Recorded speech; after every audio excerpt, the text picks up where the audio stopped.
Poor minority adults with moderate to severe CKD are 2 to 4 times more likely to progress to kidney failure than non-Hispanic whites.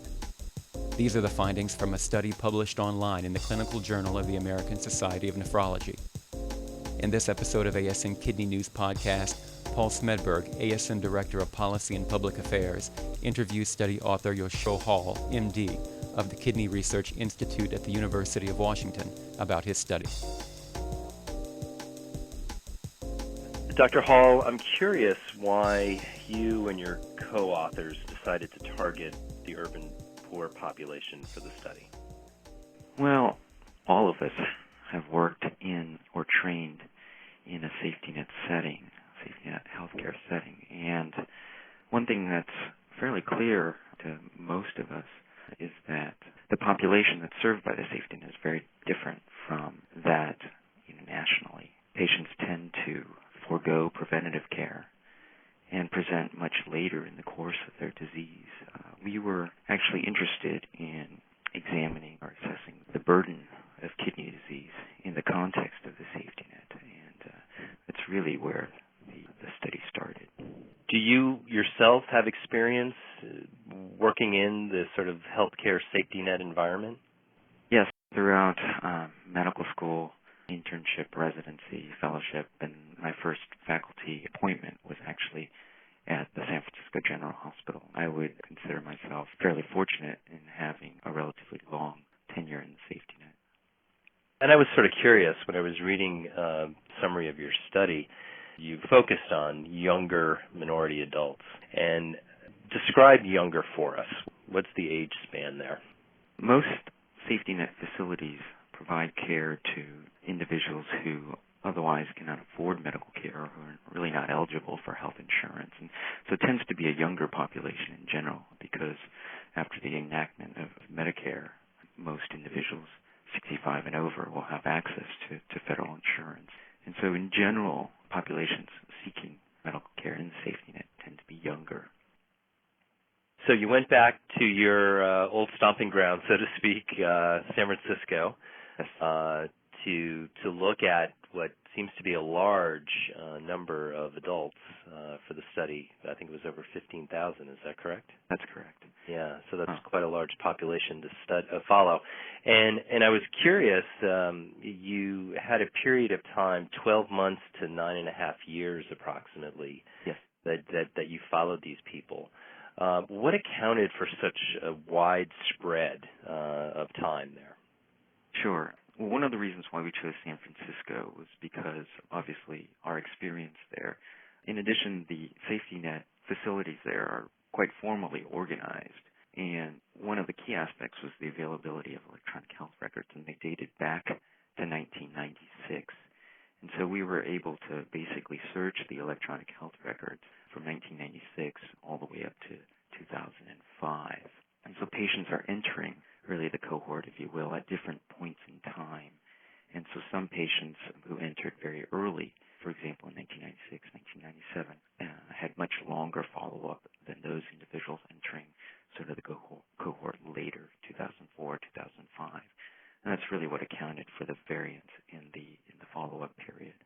So a vast majority of your study participants were indigent. I think it was close to 40 or so percent were either uninsured or enrolled in Medicaid, and about a third spoke a primary language other than English.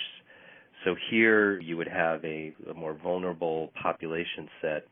Why do you think people who might fall into this, to one or a couple of these categories have been so underrepresented in prior studies of CKD?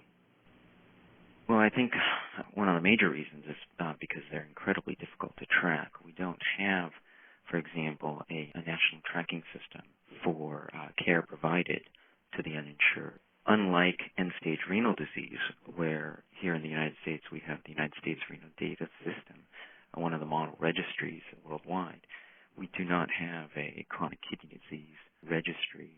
Patients who are uninsured or underinsured also tend to cycle between having insurance and not having insurance. They tend to cycle between providers and health systems, making tracking of their outcome extremely challenging. I think main reason why studies like this have not been done before. With respect to clinical studies or clinical trials, many studies will exclude individuals who are uninsured or who are not stably housed, who don't have a registered domicile, for obvious reasons of follow-up, outcomes ascertainment. What kind of resources do you think a safety net or a public health clinic or a hospital needs to more effectively diagnose and treat CKD in the urban poor? Well, I think it starts with reliable data collection, and this reliable data serves to several different purposes. One is it allows you to plan. It facilitates planning of services, interpreters, social workers, etc. It helps identify specific barriers to accessing care, particularly in the context of chronic disease management. It allows providers to monitor the delivery of service and outcomes to different groups and subgroups. So I really think it starts with reliable data collection. I also think that integrating culturally competent services into patient care, cultural competence leads to better communication. Better communication tends to lead to better adherence to medications, lifestyle changes, and these all lead to improved health and lower utilization of, for example, emergency rooms and lower hospitalization. I think those are two key aspects. We're asked this question quite a bit, and I never really know quite what to say, but I'm curious to hear how you might answer this question. And it's a bit sensitive, and there's no other way to get around asking it but just sort of to ask it. In your opinion, Dr. Hall, if more nephrologists or healthcare providers, let's say in these safety net settings, were, say, African American or Hispanic, do you think that would help decrease the prevalence and help raise the awareness of CKD and ESRD in underrepresented minority populations? I do, and I do for several reasons. I think dating back several decades, many organizations have recommended that the physician and the medical workforce be enriched with more physicians who are members of minority groups, and also that training and cultural competence be mandated. In a similar manner, with studies that have shown that better communication improves patient understanding, improves patient satisfaction, improves patient adherence to medications, lifestyle changes, treatment. I think that having a provider who understands the culture, the language, who can convey that in a culturally appropriate manner can only help improve outcomes. Given what you just said, what can a group like ASN do to help address the need for more minority representation in healthcare provider community and within the ranks of physicians and throughout the country? Well, I think one is to do what you're doing right now, which is to make health disparities a priority. I think the ASN can support, promote, and disseminate research from underrepresented researchers who are working in vulnerable communities locally, regionally, nationally. Certainly on the lobbying end to ensure that graduate medical programs, graduate medical education remain well-funded. GME programs provide a large portion of the physician workforce in the safety net, and also to open and encourage individuals from underrepresented minority groups to apply for positions. I think even prior to the medical school residency training GME programs, whether there can be internships provided to local youth to shadow, to assist, volunteer in the safety net setting under ASN sponsorship would also provide wonderful opportunity for individuals from less advantaged backgrounds. Why do you think kidney disease has exploded here in the United States, doubling really in incidence over the last couple of decades? What do you think accounts for that? Well, I think a number of things account for that. The one is the wider spread recognition of kidney disease. The classification system, which has been adopted, has led to wider spread diagnosis and recognition of CKD, largely underlying, the underlying processes: diabetes, higher rates of obesity, hypertension. The core chronic illnesses, which left suboptimally treated, have a high likelihood of leading to growing number of uninsured and underinsured persons who do not have access to a regular source of care only complicates matters, because these patients, for the most part, will tend to present quite late in the course of their disease, where often very little is available to prevent further progression. You can see that in our population, roughly the source population was about 50,000, and so 1 in 3 individuals in the population almost had moderate to severe chronic kidney disease. There is some selection bias, obviously, at those who require ongoing care, but this is a fairly astounding prevalence within this population. Dr. Hall, I'd be curious to know if you and your co-authors sensed any kind of urgency in the population that you studied. Was there a concern on their part that they were not getting screened or diagnosed, or did people not care, or was there a level of concern there at all? I mean, or were people even aware that they may have problems with their kidneys? I think one of the drawbacks to kidney disease is the relatively asymptomatic nature of it. Most of the underlying processes are also chronic conditions, which, for example, like hypertension, diabetes, can often be left suboptimally or even untreated. And the perceived importance of kidney disease among individuals in the safety net has been shown to be quite low in several studies. I think any provider working in the safety net always feels a sense of urgency because of really the difficulty in delivering effective care, the social and economic barriers and constraints that individuals must overcome in order to just simply access care, and also the late presentation of individuals seeking care in the safety net.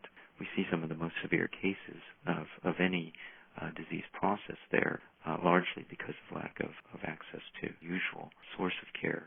So yes, we felt an urgency to do a study like this, and felt very fortunate that the electronic health records were available to do this. Is there anything that you would like, as a last word, you'd like to say about the study and where you hope it leads, and give us some idea of what you and your team, plan to do next to help continue this great work? I think our study really emphasizes the need to better understand and address not only the burden of kidney disease, but also the forces underlying kidney disease, chronic illnesses in underserved populations. And I think this is particularly salient as we as a nation contemplate how to enhance access to really effective care for individuals who are uninsured and underinsured. I think you made an exceptional point with regard to the need for stronger electronic health records, and I would make a plug for stronger federal tracking, particularly with respect to the safety net, to improve the entire safety net's ability to monitor the effects of policy change, for example, better monitoring of utilization of costs. I think these are all key issues in maintaining the integrity of the healthcare safety net. Well, Dr. Hall, all of us here at ASN just feel honored to be able to highlight your study, because it really does bring to light some serious health concerns that are here in this country and that we are definitely going to have to deal with. And particularly given now that it's Kidney Month and World Kidney Day, your message and the findings that you and your co-authors presented couldn't be any more significant to us right now at this moment, and particularly in light of the healthcare debate that's going on here in Washington. So I want to congratulate you on all your great work, and we look forward to the next stage and the next study to continue this, and hope to work with you and your colleagues and to promoting this issue here in Congress and in Washington. And thank you for joining us here today. Thank you for highlighting our study and also for making health disparities a major legislative priority for the ASN. ASN Kidney News is a publication of the American Society of Nephrology. The ideas and opinions expressed by participants in ASN Kidney News podcasts are their own and do not necessarily reflect the positions of the Society. To lead the fight against kidney disease, ASN helps its 11,000 members provide high-quality care to patients, conduct cutting-edge research, and educate the next generations of kidney care professionals. To learn more about ASN or Kidney News, please visit the Society's website at asn-online.org. Thank you for listening to this podcast of the American Society of Nephrology.